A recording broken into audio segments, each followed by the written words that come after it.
Hello tout le monde, j'espère que vous allez bien. Quant à moi, je suis ravie de vous retrouver pour une nouvelle vidéo. Aujourd'hui, c'est une vidéo un petit peu spéciale parce qu'on va parler d'assurance de biens précieux et notamment de maroquinerie de luxe. Donc, c'est parti!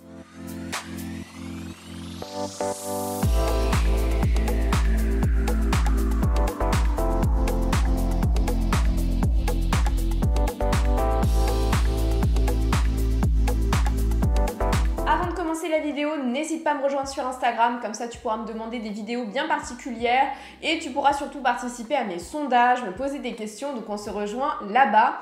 Tu peux bien évidemment me rejoindre sur YouTube, liker la vidéo, activer la cloche, partager la chaîne, ça me fera extrêmement plaisir. Concernant les assurances, donc vous savez qu'il existe plein d'assurances. Quand on voit que Gilo assure ses fesses, on se dit que finalement il existe quand même pas mal d'assurances et notamment les assurances pour les biens précieux. Donc les assurances de biens précieux, c'est-à-dire que par exemple, je ne vous le souhaite pas, mais admettons vous vous faites cambrioler. Si vous vous faites cambrioler, eh bien forcément vous avez un préjudice qui vous est remboursé, donc votre porte si elle est cassée ou votre fenêtre, et tout l'électroménager ainsi que tout ce qui est ordinateur, etc.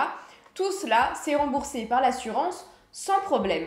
Mais si vous n'êtes pas assuré biens précieux et que vous n'avez pas signalé que justement vous avez des sacs de luxe ou des bijoux de haute joaillerie chez vous, eh bien c'est fini. Vous n'avez aucun remboursement, donc vous perdez tout et c'est dommage parce que parfois certains et certaines d'entre vous ont des milliers d'euros à la maison et c'est quand même assez dommage de se dire bon bah voilà, j'ai tout perdu et je m'étais pas assuré. Donc il est important de prendre un complément à votre assurance et donc ça s'appelle l'assurance biens précieux. Donc dans vos biens précieux, vous avez plein de choses. Vous avez des œuvres d'art, vous avez des bijoux, vous avez des montres, vous avez des sacs de luxe, vraiment plein de choses, mais ça peut être des sculptures, des tableaux, plein de choses qui sortent finalement du cadre classique de l'électroménager. Donc comment ça se passe quand vous souhaitez justement faire appel à ce type d'assurance?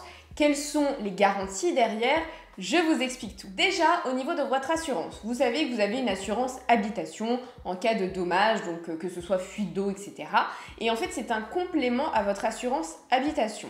Donc, pour déclarer que vous avez tant de biens, déjà, renseignez-vous bien auprès de votre assurance ou de vos banques, parce que maintenant, les banques le font aussi, et je parlerai également d'un autre type d'assurance. Mais déjà, renseignez-vous si jamais vos assurances le font, et comment ça se passe. Donc vous avez seulement à déclarer un montant. Donc vous faites une estimation en vous disant bah alors si j'additionne ça, eh bien j'assure pour X milliers d'euros mes biens.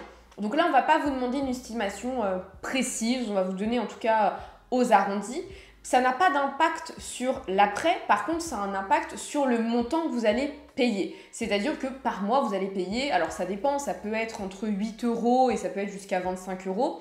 Ça dépend en général, mais on est sur ce montant. Donc forcément, si vous allez assurer 1000 euros versus 300 000 euros, par mois, vous n'allez pas payer la même chose et c'est normal. Donc c'est pour ça qu'on va vous demander en fait de donner une estimation, mais vraiment très grossière. Donc vous avez juste à additionner vos pièces de luxe. Alors soit la valeur neuve, soit la valeur d'occasion. Moi, je vous conseille plutôt de prendre la valeur neuve ou la valeur d'occasion. Si c'est un sac, par exemple un Birkin, un Kelly ou un Timeless qui a pris énormément de valeur, là bien évidemment vous prenez la cote d'occasion parce que la cote par exemple d'occasion pour les sacs Hermès, que ce soit Constance, Kelly ou Birkin, est nettement supérieure au prix neuf en boutique. Donc vous faites une simple addition que vous donnez à votre assurance et donc vous allez payer par mois X montant. En cas de dommage, c'est-à-dire malheureusement c'est arrivé, vous vous êtes fait cambrioler, c'est tragique, eh bien comment ça se passe? Là c'est pour ça qu'il faut bien se renseigner avant de contracter l'assurance, mais vous avez deux types de remboursement. Numéro 1 qui n'est pas très avantageux, mais votre assurance elle va faire appel à un expert et qui va donc vous demander toutes les photos des pièces que vous aviez à la maison, donc n'hésitez vraiment pas à prendre en photo vos sacs de luxe ou vos pièces de joaillerie, mais n'hésitez pas à vous prendre en photo avec. Parce que, bien évidemment, les assurances ne sont pas bêtes. Si vous piquez des photos sur Pinterest ou ailleurs, elles vont le savoir. Donc, prenez-vous en photo avec. Moi, c'est vrai que c'est assez pratique puisque je suis créatrice de contenu, donc je me prends souvent en photo avec mes pièces. Donc, ça, c'est facile. Mais si ce n'est pas votre cas, prenez-vous en photo avec. Comme ça, vous avez une preuve que ces pièces-là vous appartiennent réellement et que vous les aviez. Donc même si vous avez des vieux sacs au placard que vous ne mettez jamais, c'est l'occasion de prendre un selfie avec. Vous enregistrez tout, soit sur votre téléphone, soit sur votre ordinateur, mais au moins vous avez une preuve. Donc l'expert va vous demander une preuve, comme quoi vous avez bien ces pièces-là. Et là, il va tout simplement évaluer leur cote en seconde main. Donc vous avez certaines pièces qui ont pris de la valeur, d'autres qui ont perdu de la valeur.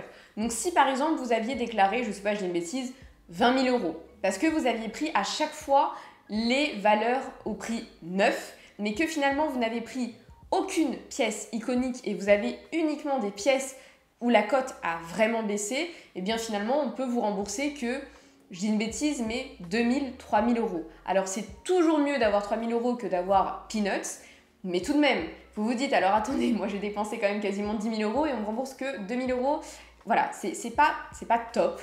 C'est pour ça que d'ailleurs que dans plein de vidéos, je vous dis d'acheter des pièces iconiques ou en tout cas des pièces qui ne se déprécient pas avec le temps parce qu'au moins, même si on vous regarde la cote sur des sites de seconde main, eh bien vous allez quand même retomber sur vos pattes. Donc c'est vrai que même si vous avez un coup de cœur sur des sacs de folie en édition vraiment très spéciale ou avec des coloris spéciaux ou vraiment des modèles très contemporains mais qui ne sont pas iconiques, en cas de dommage ou en cas de revente, eh bien on regarde toujours la cote et vous êtes un petit peu perdant ou perdante, donc faites attention à cela. Ça, c'est la première option. La deuxième option, vous avez également des assurances qui fonctionnent comme cela. À partir du moment où vous avez toutes les preuves d'achat, parce que souvent, quand on va regarder la cote, c'est soit parce que vous n'avez plus la facture, soit parce que c'est le fonctionnement de l'assurance, mais en tout cas, pour certaines assurances, et on y reviendra tout à l'heure, mais si vous n'avez pas de facture, elle remboursera la cote en seconde main. Donc c'est pour ça que c'est important de garder des preuves. Même si un ticket de caisse ou même si une facture, ça s'efface, prenez-la en photo et enregistrez-la sur votre disque dur. Ou alors si vous achetez en seconde main, de toute façon, quand vous allez sur votre compte client, vous avez toutes les opérations, toutes les traces d'opérations et ce sur plusieurs années parce que par exemple j'ai acheté des sacs il y a des années sur vide dressing et quand je vais dans tous mes achats effectués, je les retrouve. Et donc ce type d'assurance c'est mieux parce que à partir du moment où vous avez la facture ou bien la preuve d'achat, si vous avez acheté en seconde main, eh bien on vous rembourse exactement ce que vous avez payé. Maintenant, si vous avez acheté des pièces en seconde main, bien évidemment moins chères, que vous avez fait une superbe affaire et qu'aujourd'hui le sac peut valoir beaucoup plus, il est peut-être plus intéressant alors dans ce cas-là de ne pas donner la facture mais de préférer qu'on évalue votre cote parce que forcément le préjudice est différent. Si vous avez acheté, je sais pas moi, un saddlebag à 100 euros, oui, vous n'allez pas demander à te rembourser 100 euros. Donc faites attention, mais en tout cas ça peut être très très bien d'être remboursé par facture parce que si vous achetez en plus des objets qui sont neufs, là vous retombez vraiment sur vos pattes et donc là vous avez plus de chances d'être davantage remboursé et mieux remboursé. Donc vous voyez le fonctionnement il est assez simple, bien souvent on n'y pense pas. Alors c'est vrai que si vous avez choisi la première option, donc l'assurance qui vous rembourse uniquement par rapport à la cote et que vous n'avez pas choisi de pièces iconiques, c'est vrai que là vous pouvez être perdant ou perdante et surtout n'oubliez pas de vous prendre en photo pour prouver que vous avez bien l'objet en question parce que c'est assez difficile, hein. Ils ne vous demandent jamais de photos en amont, ils ne vous demandent jamais rien en amont. Au début c'est un simple montant déclaratif, donc il faut bien vous prendre en photo par rapport à ça. Donc là c'était pour l'assurance en cas de sinistre chez vous, en cas de vol chez vous. Mais admettons, vous vous baladez dans la rue et vous avez un vol à l'arraché, ce qui peut arriver. Alors bien évidemment, protégez votre sac, mettez-le sous un manteau, faites très attention, il faut être hyper méfiant dans la vie. C'est vrai que c'est pas toujours fun, mais bon, malheureusement ça peut arriver, on vous vole votre sac et c'était un sac de luxe. Et à l'intérieur, vous aviez plein de choses, toute votre petite maroquinerie de luxe, un bijou, que sais-je. Là, non seulement vous perdez votre téléphone, mais généralement vous êtes remboursé. Mais encore une fois, je mets d'énormes guillemets parce que j'ai une copine où on lui a volé son téléphone et on lui a donné un téléphone reconditionné. Alors c'était le même modèle, mais elle l'avait acheté neuf, donc bon, c'est pas vraiment la même chose. Donc là, je ne serai pas spécialiste là-dessus, mais vous avez des assurances que vous proposent justement vos opérateurs téléphoniques. Ou alors vous prenez une assurance en plus, mais en tout cas sur votre sac, il n'y a rien. Et ça, c'est dommage. Donc déjà, qu'est-ce que vous devez faire? Même quand vous vous faites cambrioler, je ne vous l'ai pas précisé, mais ça va de soi, vous allez porter plainte. Vous allez voir la police et vous déclarer tout ce qu'on vous a volé, bien évidemment. Quand vous avez un vol à l'arraché, pareil, vous déclarez un vol à l'arraché ou un vol, je sais pas, vous allez au travail et vous devez tout mettre sous casier, on vous a volé vos affaires dans votre casier, que sais-je, parce que même au travail, vous pouvez avoir des vols un peu partout. En tout cas, vous allez porter plainte pour vol contre X ou contre quelqu'un si vous connaissez la personne, mais en tout cas, vous allez déclarer ça.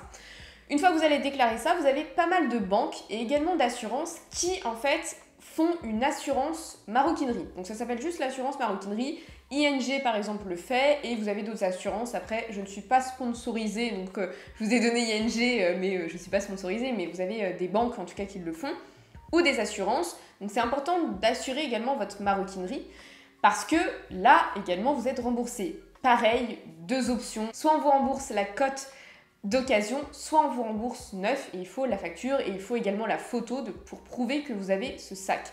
Mais au moins vous êtes remboursé. Alors c'est toujours dramatique psychologiquement de se faire cambrioler ou quand on vous vole quelque chose, mais c'est pire quand justement vous récupérez rien, qu'on vous a tout volé. Donc c'est important de vous faire assurer vos biens précieux. C'est une vidéo qui est un petit peu plus courte, mais c'est une vidéo préventive et c'est vrai que vous avez été pas mal à me poser la question. Donc au moins je vous fais une vidéo explicative, il existe des choses, n'hésitez pas à vous renseigner, je ne connais pas toutes les assurances qu'il existe sur le marché, mais en tout cas, avant de contracter, n'hésitez pas à demander les modalités de remboursement, comment ça se passe, mais également quelles preuves on doit fournir, préparez tout en amont, enregistrez tout, et au moins, il n'y a pas de sujet, et au moins, vous vous faites rembourser au mieux. Alors, généralement, vous ne retombez pas forcément sur vos pattes, vous allez toujours avoir une perdition, mais c'est toujours mieux, en tout cas, d'avoir une bonne compensation. Donc voilà pour cette vidéo, je fais pas mal de vidéos en ce moment, un peu plus investissement, un peu plus financier, un petit peu plus assurance. J'espère que ça vous plaît. Au moins on fait vraiment le tour en 360 de l'univers du luxe. Je vous ai parlé du travail, je vous ai parlé d'investissement, je vous ai parlé de plein de sujets. J'espère que ça vous plaît. N'hésitez pas à me donner votre avis. N'hésitez pas à me dire également si vous aussi vous êtes assuré et dans quelle banque. Comme ça au moins ça donne des infos à tout le monde. Je vous fais de très gros bisous et je vous dis à très bientôt pour de nouveaux contenus. Bye bye!